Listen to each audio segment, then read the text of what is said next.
Hi, Robert Chuckrow here. I'm going to voice some thoughts that I have on Qi. And I've been thinking about Qi ever since I started Tai-Chi in 1970 and was very skeptical then, but have had a lot of experiences since and have been thinking about Qi for quite a long time. About 10 years ago, I saw a video on protists, which are one-celled microscopic life forms, and I'll link the video below that I watched. These life forms swim around. They go in one direction, then they change their minds and go in another direction. They seem to know where they're going. They are able to, if they get caught in a crevice, they wriggle out. They run away from predators. They catch smaller such creatures. They seem to have consciousness. They seem to know something. They seem to make decisions. And I now started thinking along those lines. That started my thinking. And so each of us, is composed of on the order of 130 trillion cells. And each of those cells is evolved over billions of years from these single cells that were living independently to become part of a colony of cells with specialized functions, organs. We have muscles, we have neurological cells, we have excretory cells, we have all of these sensory cells, etc., respiration, that all these cells do their function.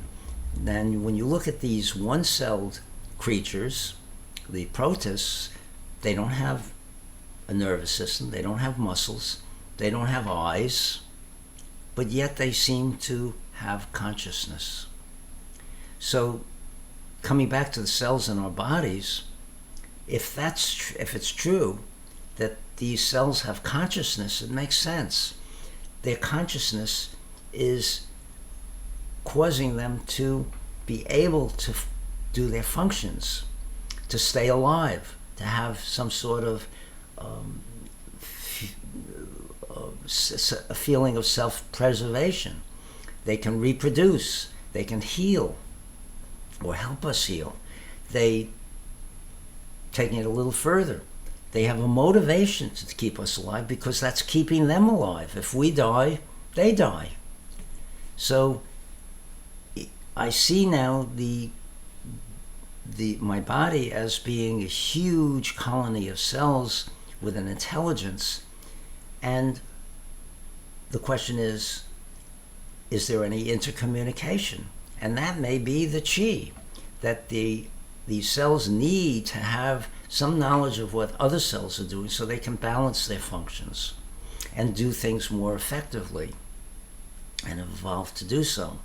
So in acupuncture, we know that there are these meridians where the information travels from one part of the body to the other, and there may be networks that are so much more difficult to see or find that are of that sort. And from my understanding of science, that would have to be probably electrical. And there's a lot of evidence that Qi has an electrical component to it. And when I was a kid, my hobby was electricity, a little kid, and I got shocked many times. So I know what electricity feels like. Not everyone does, but Qi to me feels like it's electricity. So I think that the Qi is the intercommunication of the cells to balance functions and keep this body of mine alive and functioning as well as it can, as long as possible, so that they stay alive. And the electricity that I feel from, which I call, which is chi, or is meant, is called chi, that is a background electricity. It's going on all the time. But then when I do qigong or neigong or Tai-Chi, that ups that feeling of electricity, which is coming from my electrical system, my neurological electrical system. And I can pump that electricity into a huge degree at this point from doing it for so many years. And that then enhances the background chi. In other words, this electricity now ups the ability of chi because it's stimulating the cells to absorb nutrients, oxygen, release waste products, to do rearrangement of the inner parts of the cell, and there is that healing effect and that life prolonging effect as a result. So that's what I think chi is. It's the intercommunication through electricity of the cells in our body so that they can perform their function in conjunction with other cells in a compatible way, in a way that preserves and extends my life as long as possible. Thank you.